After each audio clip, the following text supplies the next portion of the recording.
Hi, today we're going to talk about an easy way to add joy to your life. Before we start, I want to make sure that we understand the difference between pleasure and happiness.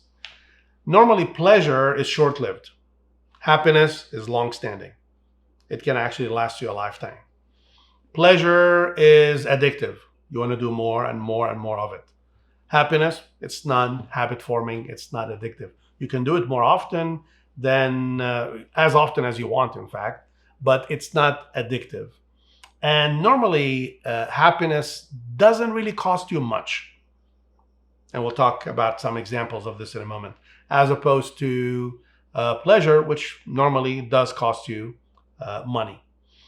The reason why we're making that distinction is joy is not about pleasure necessarily, it's about happiness.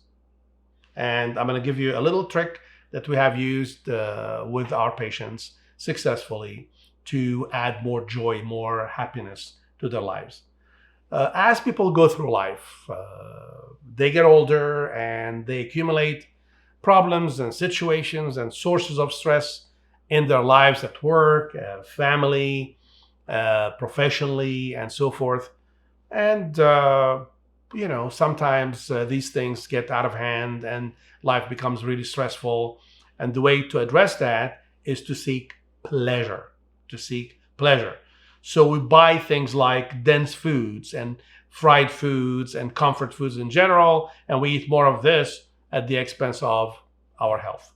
We start drinking alcohol, and we could eventually abuse that. Some people take drugs, and so on. All of these things cost money. All of these things are potentially harmful because they're habit forming. So habit forming means if you're happy with one drink now, a couple of years later, if that's your solution to your stress, you will need maybe two drinks.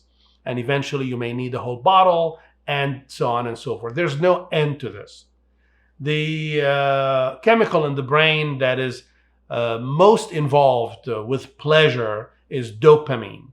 Dopamine is the chemical, the brain chemical, that also mediates how the body feels when you are taking street drugs, heavy drugs. So there's not much of a difference between being addicted to alcohol or being addicted to sugar or addicted to fatty food and so forth, and being addicted to dope, because they use the same pathways in the brain. The difference is probably intensity. As opposed to happiness, happiness is mediated by serotonin. Serotonin is produced in the brain, but also in different parts of the body, mainly the digestive system. And it's helped tremendously by the amount of good bacteria that you have in your system. So it doesn't form habits. You don't become addicted to it, but it does last a lifetime. Taking a walk, for example, on the beach with a loved one may be a happiness producing experience that you will remember for the rest of your life. And every single time you remember it, you're happy. So happiness is something that you can relive and relive and relive for the rest of your life. As opposed to pleasure, let's say eating cheese and crackers and maybe some wine, and loving that experience can only be duplicated by actually having cheese and crackers and wine again. And eventually you will find yourself having more of these because they're habit forming. They create a condition called tolerance. You can tolerate that level of intensity of these habits, and then you will be able to tolerate more and so forth. So to get the same effect, the same amount of dopamine produced, you'll end up eating more or practicing this pleasure producing habit more. Now that this distinction is clear, here's the trick that we have helped our patients with effectively, so they can introduce more joy to their lives.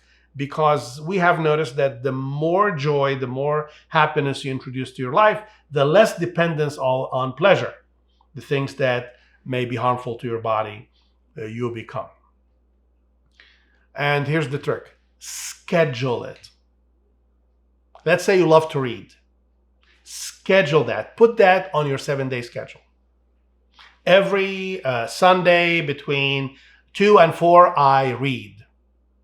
If you don't put it on a schedule, same time, same day, every single day or every single week, as the case may be, or it could be every weekend, or it could be once a month, doesn't matter.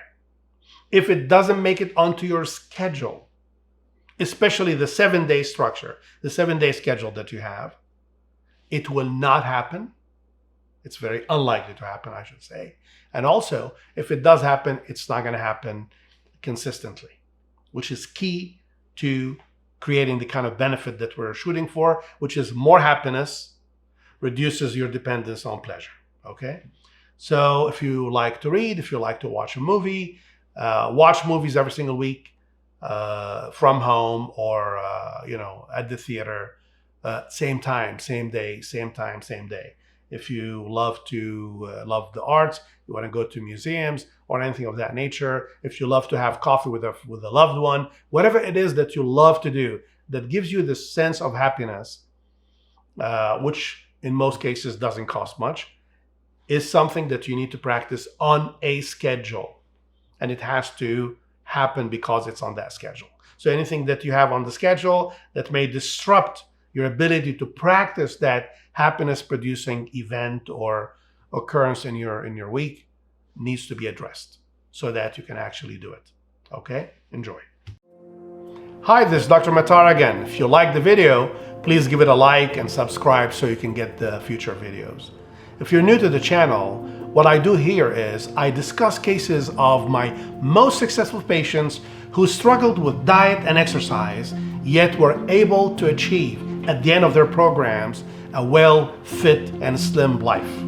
I want the same for you. So if you have any questions or comments, please send them my way. I'd love to hear from you. Thank you.